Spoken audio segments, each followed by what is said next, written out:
Hey guys, welcome to the vlog. How are you today? I'm doing fine. Thanks for asking.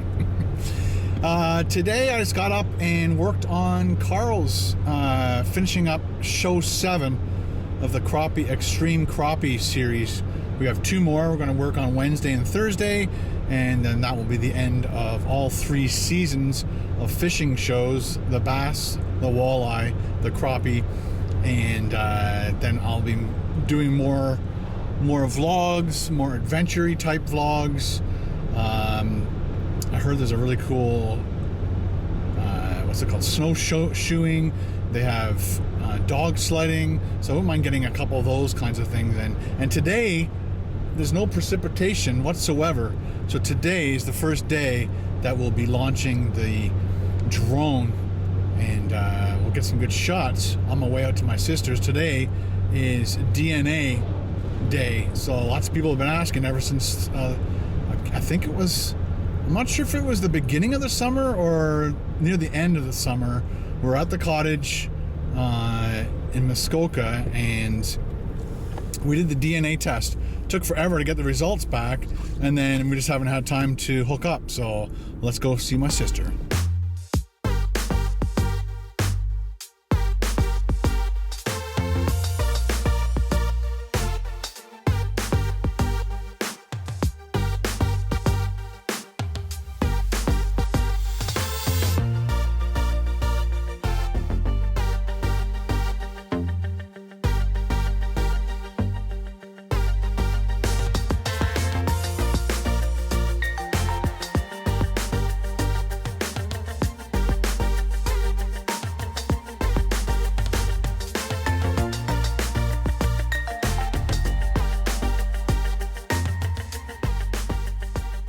Alright guys, I'm at Virginia's. Hi Virginia. Hey guys. And there's Melanie. Melanie just came back from Florida. How was it? It was amazing. Yeah, did my mom bug you the whole time or what?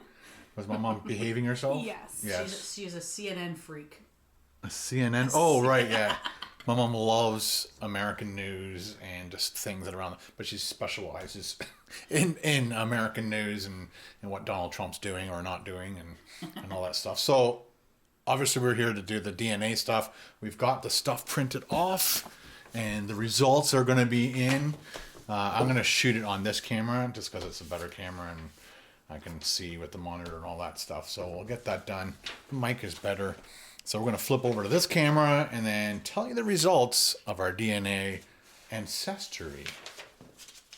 Okay, here are the results. So you did this through Ancestry.ca. Ancestry.ca. Remember back then when we spit into those. Was it the vials? beginning of the summer? Like I think it was in the fall. Was in the fall, and it took what? When did we do that? Yeah. Let us know in the comments below. In the comment section below. When did we do those spit tests? Did we do the spit test? And then it took what? A couple weeks or longer? Yeah, I think it was like 8 weeks. 8 to 12 weeks or something before the results came back. Which possibly got us into October, and then we just haven't had or any later, time. depending on when we did the spit test. Let's go with yours first. Okay, or so there's no big surprise that I really believe that obviously we're European. That's no big surprise. However, it was interesting to me that I thought it was African American, really. even though I mean the results are very, what's the word? Now blah blah blah blah blah blah. Don't think about the I know, camera. I'm not thinking. I'm just trying to think of the right word. I was hoping it would be something weird. Well, All of a sudden some your DNA really came something shows you from some just, weird thing. Just like come some weird country and be like, wow, really? Like that's so cool. So in your results, obviously we're Hungarian. Our ancestry is Hungarian and British. So we really expected that we were going to see some of that. Your part of the Eastern European was Poland, Slovakia, Hungary, and Romania, which is what they consider part of the Eastern European bloc. Which is 49%. And you got 49%, and I got 51%. So I'm more Hungarian by 2% than you are. Which is interesting. So you have more of Mum's DNA, I guess, than and that's and right. according that's to according to Ancestry, when you start reading it, it says that a lot of times that girls take on their father's DNA genetics and boys take on mother's family background sometimes. Hi, Mom. Which would explain why you're bald and Dad wasn't, and Papa was bald. We actually had a discussion with Ben last night about that, because he said he was like fixing his hair and he said all of a sudden he had a hair in his hand, and I said, like, his whole life, when he gets out of the water, he could just shake his head and his hair is back to the same shape it was. Like a sponge. Like a sponge, right? And I said, that's not a Domik trait. No, that's a Gabriel trait. Yeah. So I just think maybe, I don't know. Then that just sort of proves it too, that, like, he's taking over. His hair. No, because Carol's dad, Jim, is got lots of hair on his head. So they say that you boys take after the mother's side and girls take after the father. It is all chance, because of course, because Dad had 4 brothers plus him, and Dad and Uncle Zoli never lost their hair, whereas all the other guys, especially Uncle Ernie and Uncle John, both lost their hair, like all of it, and it took Uncle Bob an extra 20 years to start losing. Right, exactly. And his hair went like thin out, as opposed to the male pattern baldness. Yeah. Anyway, so you have 49% and I have 51% of the Eastern European. Right. For Great Britain, you got 29% and I got 23%.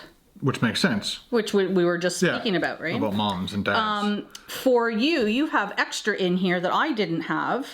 Sorry, I'm lying. I've got a lot of followers that are going to be very happy with I had 11% of Ireland, Scotland, Wales, and you had 17, which explains why you have a bit of Scotland, why you have Wales. A bit of ginger in here. It's a little ginger and a little snowflake. Yeah.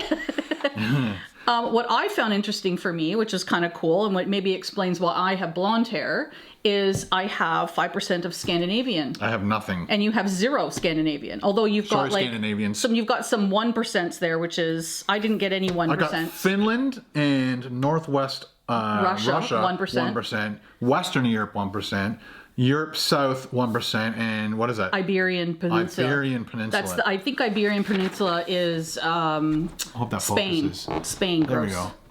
Spain and such.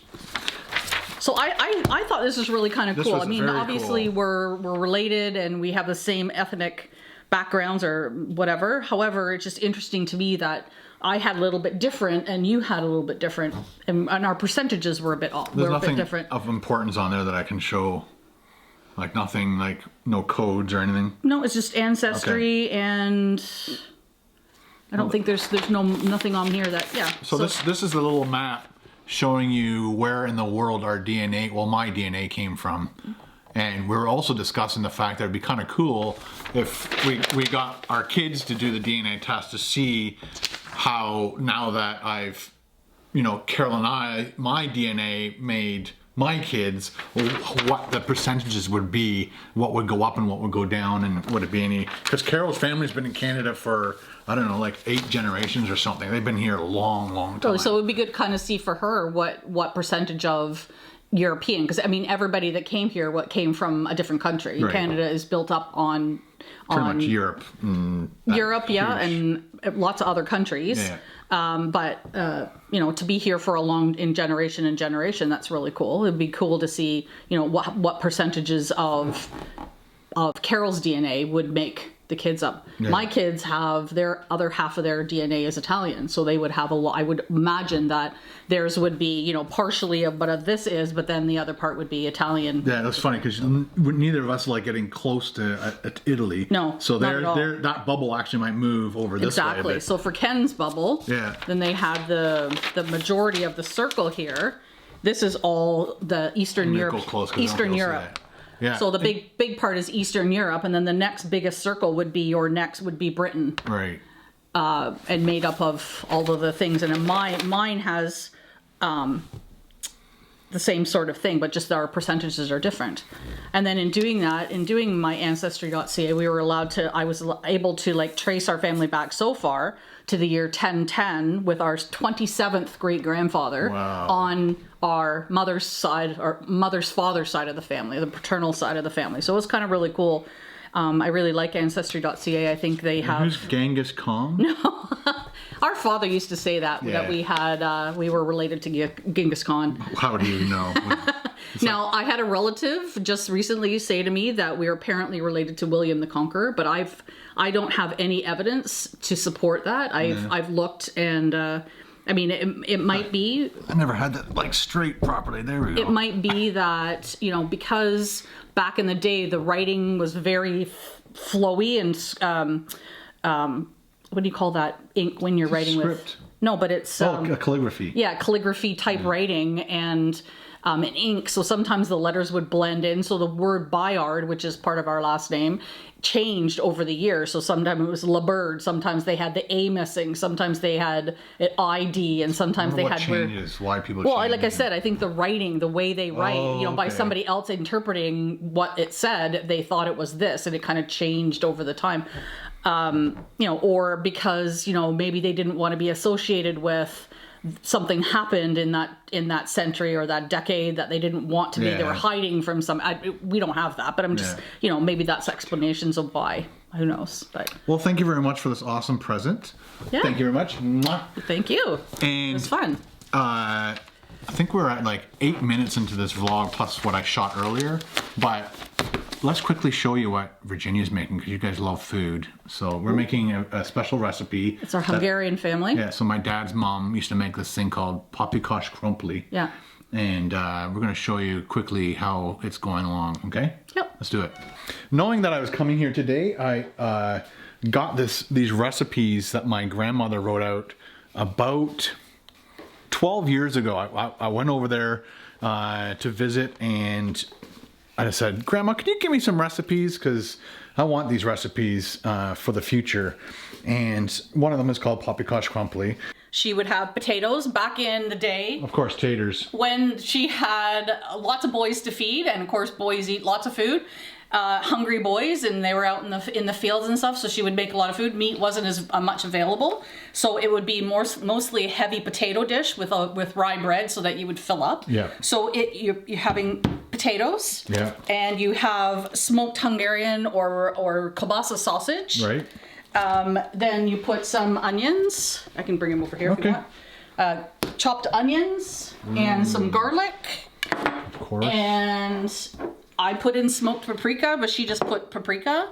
And then she put in water. Now, I like to add other things because her recipe was more bland, and it's because they didn't have the availability of spices and things like that during the time when they were, during the Depression and all that sort of thing. So obviously we put salt and pepper in, and I put a little bit of cornstarch in order to thicken the water and the sauce. Grandma never thickened it. She did not. It was pretty runny. So she never thickened it. So hers was basically 8 potatoes, 1 sauteed onion, a tablespoon of paprika, 1 pound of smoked kielbasa sausage, sliced it but not too thick, and you put the onions into to saute them to get them soft, and then you add in the sausage. Then you add in the potatoes. You cut them up into small, thin slices so that, well, not too thin, but so that it cooks in with the sausage. The kielbasa is already cooked, so you don't have to worry about, cooking meat first or whatever. Yeah. And then she added the water. She boiled it, turned it down. Once it boiled, she turned it down to simmer and let it sit on the stove. And she would have a meal feeding 6 boys, including my grandfather, because there would be 5 boys plus my grandfather, our grandfather, and her. So there were 7 people to eat, and they would be eating dinner within half an hour. So it was a quick meal for them, but it was a hearty meal. Yeah. And this is something that love it. We really like it because it's a hearty meal and it's quick, and especially if you worked all day and you wanted something that's going to fill you up and not cost a lot of money. I mean, potatoes aren't very much expensive. The kielbasa sausage, this whole ring of kielbasa sausage was $10. Okay. This would feed a lot of people. For sure, yeah.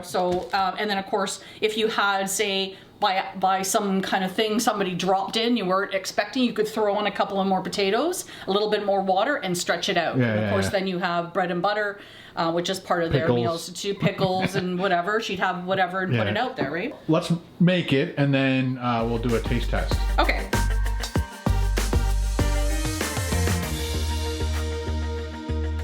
Before we do the dinner thing, I wanted to show you Randall's and Virginia's UPR place. So this is the streaming box thing. So let's go see Randall. That's cool that he's got a unit. Come on in. Oh, very nice. Hello. How you doing? How are you, sir? Quite well, thanks. Looks good. I like this. That's funny. I totally pictured it like one big open space. Was this here Yeah. originally? This is all, you haven't rearranged anything except decorate. Yeah. This is awesome. You got some candies here. I'll take one. And this is the holding room. This is like the store area, Yeah, I guess. So this is like the stock area, Yeah. and you know, if I have overflow of customers, I have a backup demonstration unit there, and we just regularly just streaming music. So this is another unit that you. That's the common area that. Oh, right. And then And there's the other other units. stores there, yeah. Cool. And this is the office area. Office area. Very nice, Randall. And Virginia. Oh, coffee. That's always good. I recognize that UPR thing.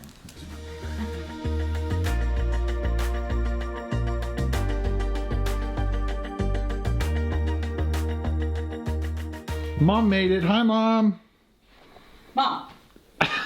What? Say hello. Hi, to Mom. All right. Taste test time. Did my sister do a good job? Melanie, have you had this before? Yes. Okay. Oh, crap. Time to dig in. Here we Very go. hot, guys. Oh, no kidding, eh? Just came off the stove. Can you keep mine up, please? The steam is just coming Well, you off. gotta, like- Holy crap. You gotta dip the rye bread. That's a must. That's a must. Definitely rye bread. Dip, dip, dip. Careful, it's hot. You don't want it cold.